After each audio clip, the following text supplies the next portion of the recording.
Assalamualaikum warahmatullahi wabarakatuh. Kali ini kita akan membahas pengenalan SQL Server di bab 2.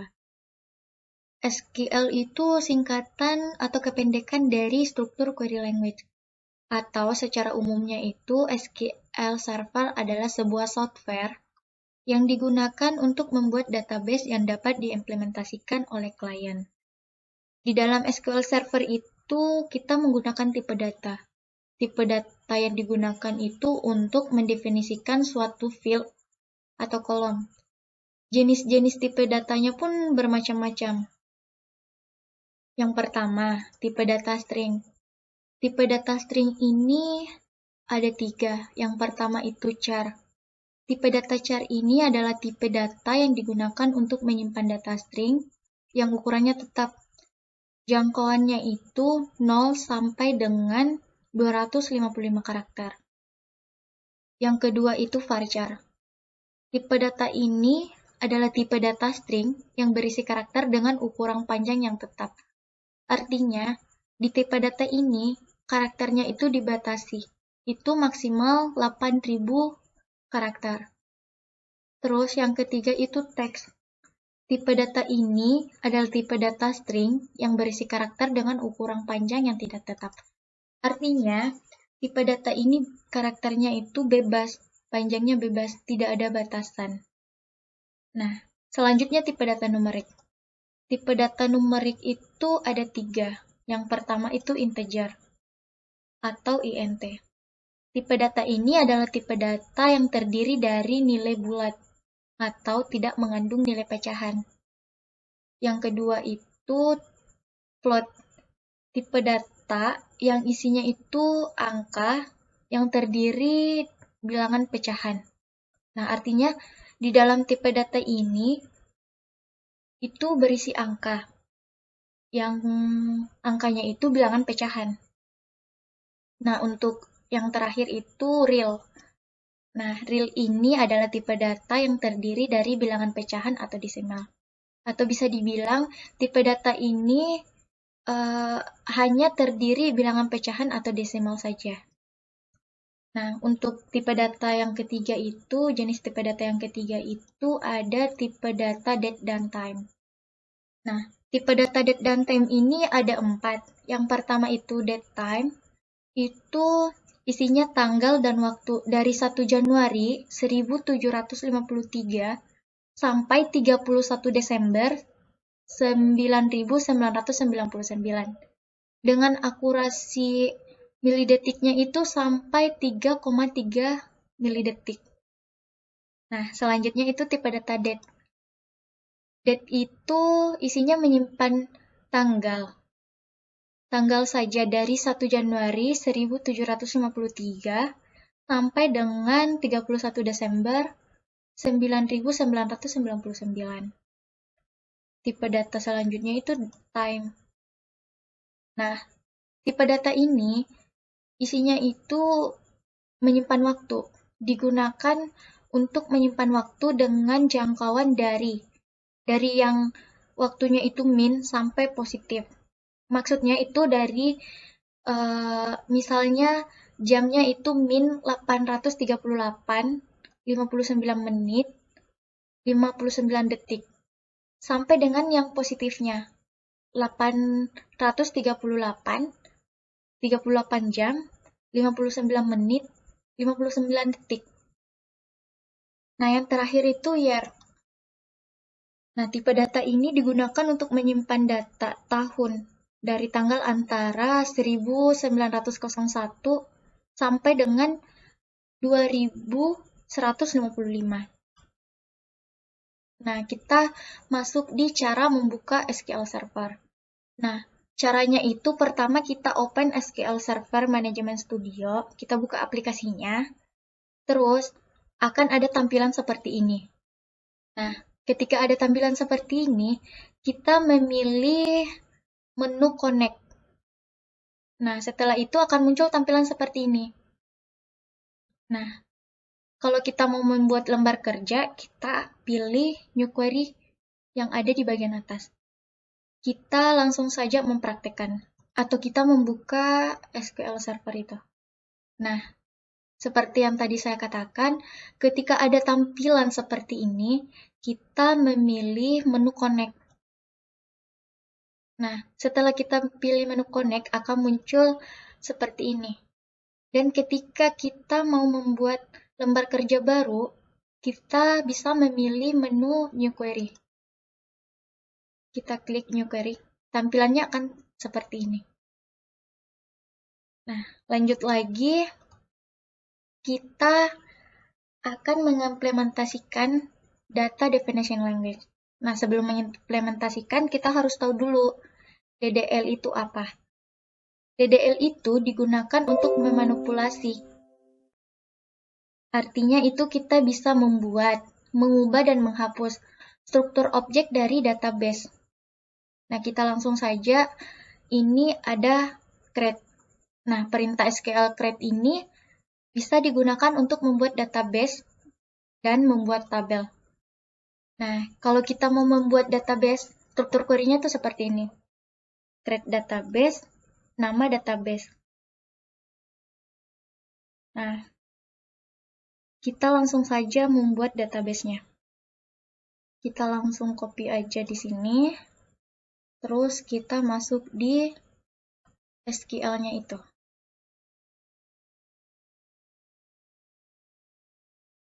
Create database. Kita akan membuat database penyewaan. DB penyewaan. Kita execute DB penyewaan ini. Execute.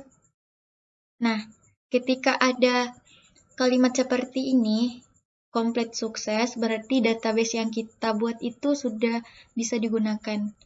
Nah, sebelumnya itu kita harus mengganti di bagian master sesuai dengan database yang kita buat. Nah, untuk mengecek apa database ini sudah ada, kita bisa melihatnya di bagian kiri ini. Kita klik database, terus kita cari DB penyewaan 1. Ini sudah ada ya. Terus, kita akan membuat tabel. Struktur query-nya tuh seperti ini. Create nama tabel yang akan kita buat, terus kolom nama atau field-nya, tipe datanya, dan batas karakternya.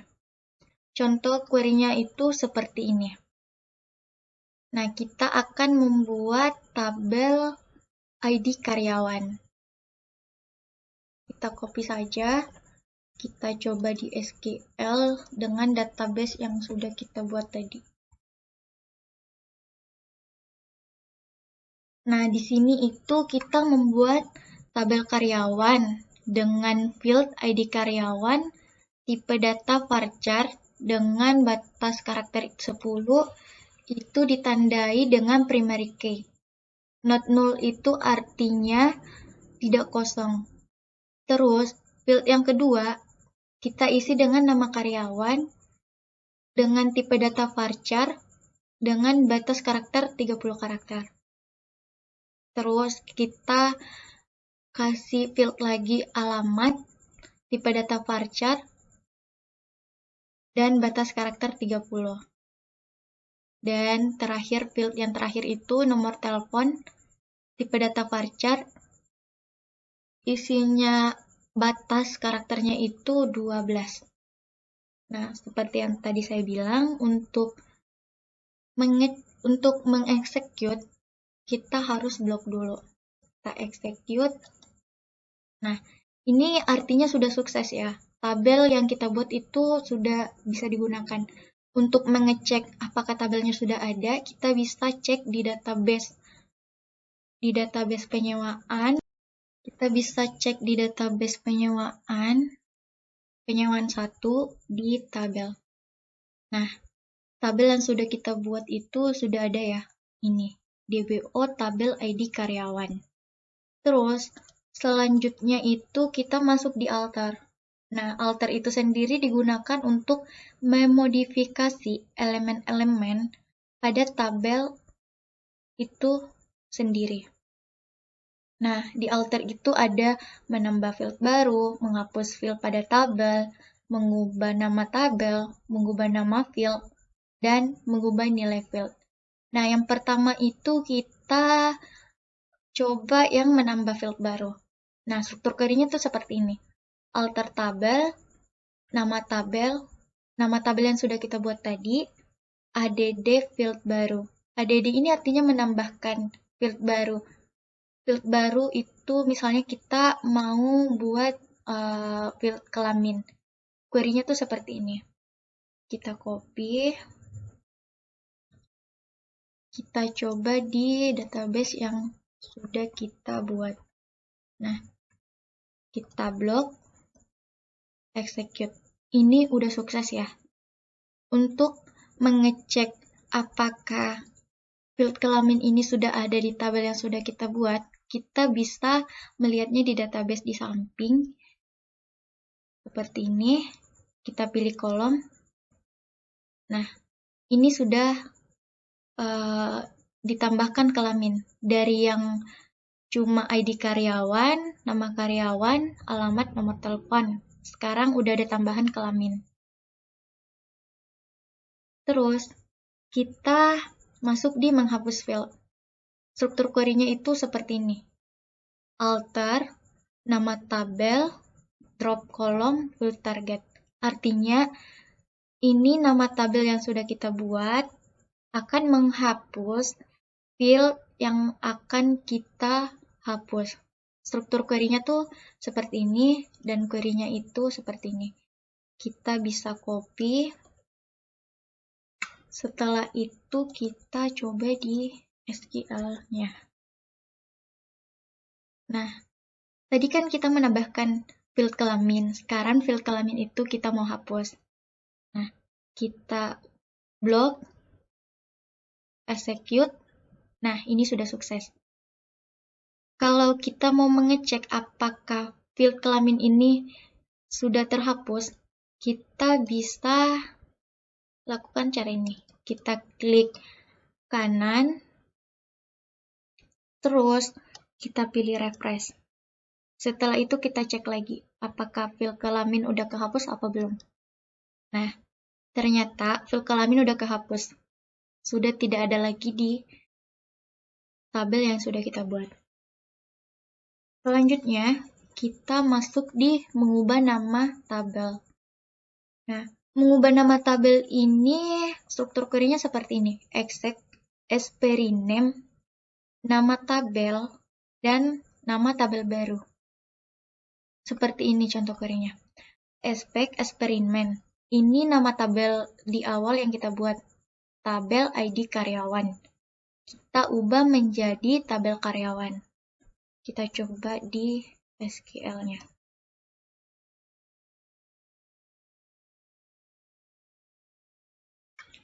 Kita blok, dan kita execute. Nah, ini berarti kita sudah mengubah nama tabelnya ya. Kita bisa cek di database ini.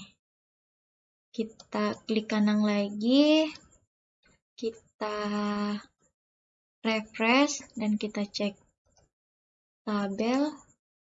Nah, ini sudah keganti. Dari yang awalnya tabel ID karyawan menjadi tabel karyawan. Selanjutnya, kita akan mengubah nama field.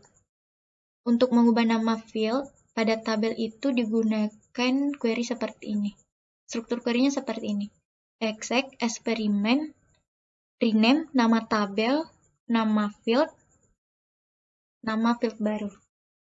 Contoh query-nya seperti ini.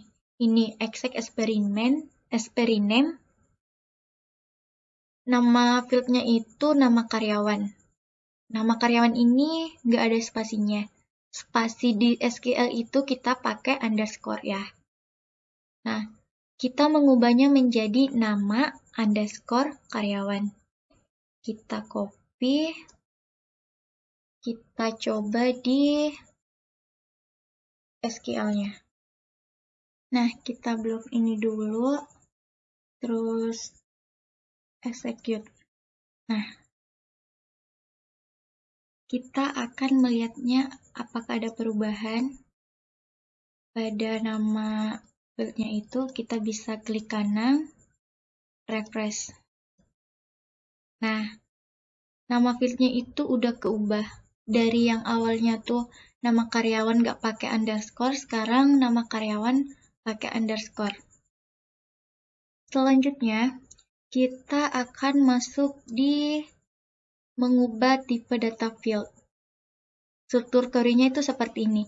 Alter tabel, nama tabel, alter kolom, field yang akan kita ubah, dan tipe data yang akan kita ganti. Nah, contoh query-nya itu seperti ini. Alter tabel, tabel karyawan, alter kolom, field alamat. Nah, field alamat ini awalnya itu tipe datanya varchar.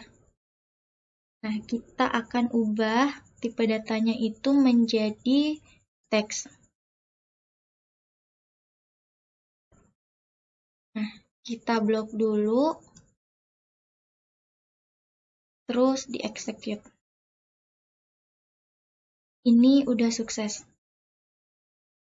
Nah, kita lihat dulu field alamat ini tipe data awalnya itu varchar. Kita klik kanan, refresh. Nah, tipe datanya tuh berubah menjadi teks. Selanjutnya, kita akan mendrop tabel yang kita buat tadi dengan struktur query drop tabel, nama tabel. Nah, kita copy query-nya, kita coba di SQL-nya. Kita blok dan execute. Berarti tabel yang kita buat tadi ini, tabel karyawan ini, itu sudah tidak ada di database yang sudah kita buat. Kita bisa cek dengan men-refresh DB penyewaan 1 yang kita buat tadi. Refresh. Kita klik yang bagian tables. Nah, di sini sudah tidak ada tabel lagi. Karena kita sudah menghapus tabelnya dengan query drop tabel. Nah, cukup sekian pengenalan database di bab 2 ini. Assalamualaikum warahmatullahi wabarakatuh.